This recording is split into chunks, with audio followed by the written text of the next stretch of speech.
bar is always being raised. And it's like that in any art form or discipline. Someone sets the level here. Okay, well, we'll do this like this. So I think there's always that kind of one-upmanship, and that's really huge in circus. This person can do a one-arm press, or this person can do a two-finger press. You know, the Shaolin monks do a one-finger press. You know, like it's a boom, ba-boom, ba-boom, ba-boom. And that always exists. When the audience comes to circus, they are escaping from reality. They go into the magic world, and they just enjoy what they are, all that kind of dreams and fantasy that they have in a different way than a circus performer. It's there when they find the connection between you and the audience, you know? And it's when the magic happens.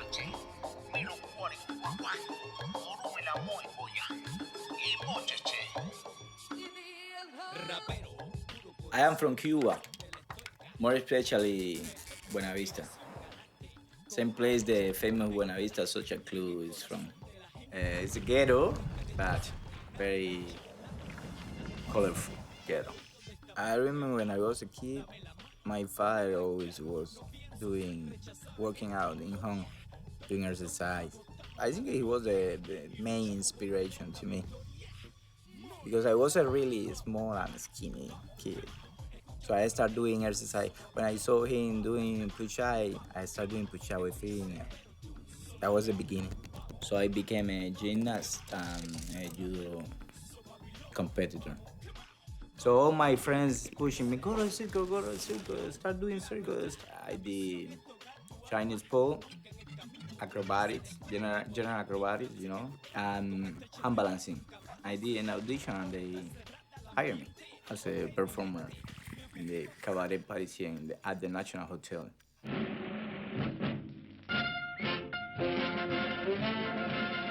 There's a lot more of beauty, and it's not just wow. And I think beauty in itself can be a wow. And I think that's good. I don't think we always need to be entertained with something flashy and flippy and whoa. I don't think we always need that. And I think we get a lot of that on television. But I think people, when they're in a place and it's visceral, people want to be pulled in.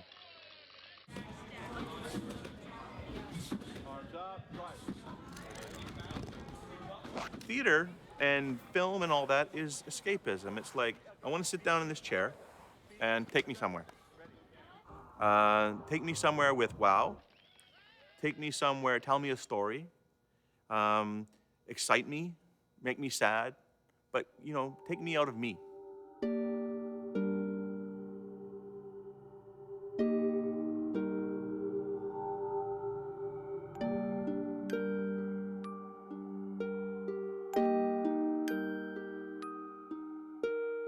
There's a gentleman named Ken Robinson who speaks a lot about education.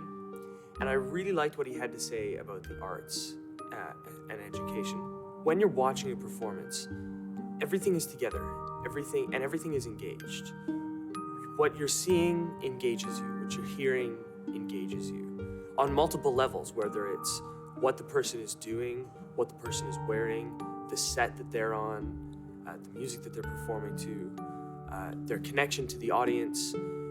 You know that the audience beside you is experiencing the same thing as you. Everything's turned on. That's an aesthetic experience. In the office, where we have to focus, or at school, where we have to shut down all of the outside influences and focus on one thing and maintain one single thread, that's an anesthetizing experience. It's the opposite of an aesthetic experience. We're shutting our impulses down. But there's moment in the show song that they're gonna be able to capture yourself, and you're like, you can relate to that acrobat, you can relate to that performer, you can relate to that clown. And that's what I'm looking.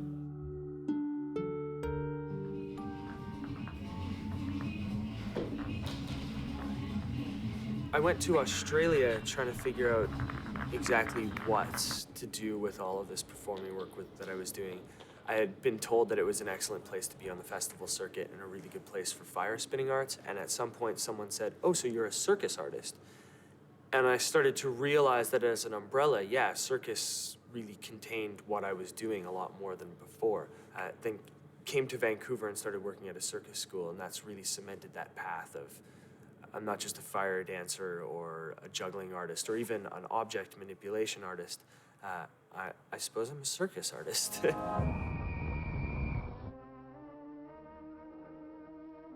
Circus has always been about spectacle, and it's been about presentation of animal and human amazing feats. Circus originated as a ring, and the ring was to keep horses in. And that's why it's 35 feet round, and they would run around in circles and perform for, you know, royalty. And The very first one was called Circus Maximus, and it was mostly animals, gladiatorial competitions, a little bit of acrobatics and gymnastics. Along with the fall of Rome, there were a lot of arts and different forms that died out, and it seems that the circus traditions were kept alive mostly by traveling gypsies. there's a new thing in the last 30 years called new circus. A new circus is no animals, it's spectacle driven, and it's on the amazing talents of individuals.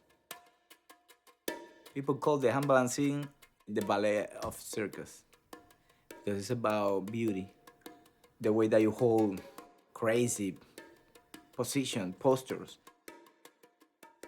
Lines are very important, you know, because through the lines you can see the beauty. Is the way that you can find the perfection in that act. Circus is really about exploring potential. It's about going, I want to do that, and I'm going to work as hard as I can to do that. You have to love training.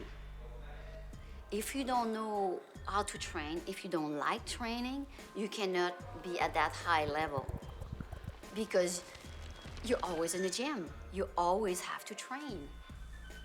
That's a sky ladder, contortion table, which is suspended, and we have silk that aerial people can do.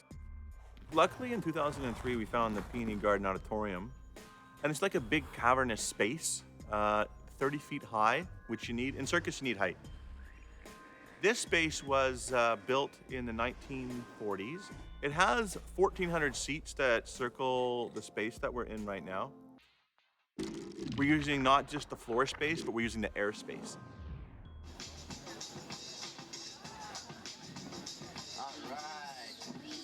Here in circus, you can play within the three walls, but really the interaction is when you break that fourth wall. And that's where the magic is, and there's the interaction. You have to be true. You have to give them the performance. You're not doing that for your selfish person, you're doing that for them.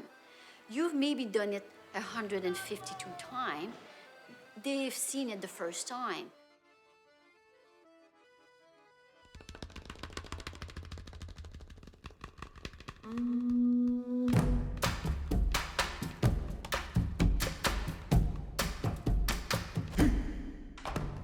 They want to see your soul.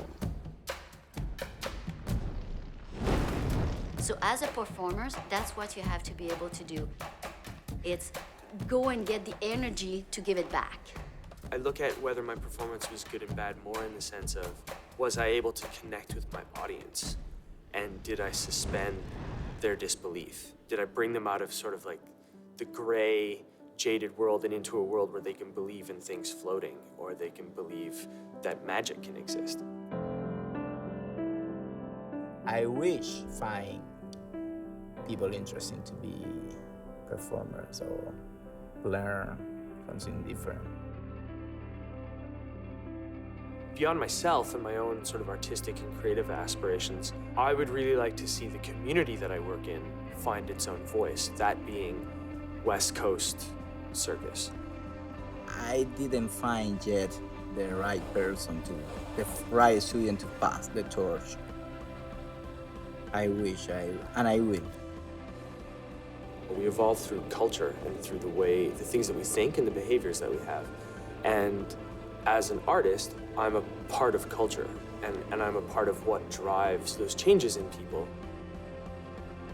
being able to do something inspiring or something magical, I think really adds to that in a positive way.